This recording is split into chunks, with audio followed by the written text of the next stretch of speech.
युद्धविराम जरी झालेला असला तरी इराणमध्ये परिस्थिती गंभीर असून इराणमधल्या भारतीय दूतावासानं आता भारतीयांसाठी मार्गदर्शक सूचना जारी केलेल्या आहेत। इराणमध्ये असलेल्या भारतीयांनी तातडीनं मायदेशी परतावं अशा सूचना केल्या गेलेल्या आहेत आणि मायदेशी परतण्याच्या अनुषंगानं दूतावासाला संपर्क साधण्याचं आवाहन सुद्धा केलेलं आहे। भारतीयांनी कोणत्याही आंतरराष्ट्रीय भूसीमेकडे न जाण्याचा सल्ला सुद्धा दिला गेलेला आहे। मदतीसाठी दूतावासानं आपत्कालीन संपर्क क्रमांक सुद्धा आता जारी केला आहे।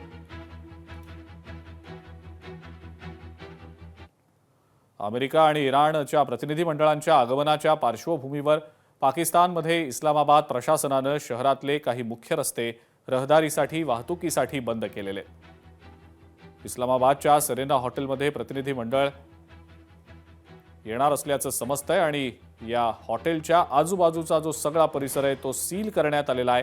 प्रवेशद्वार देखील बंद केली गेलेली आहेत। हा परिसर सुरक्षा दलांच्या विशेष नियंत्रणाखाली आहे।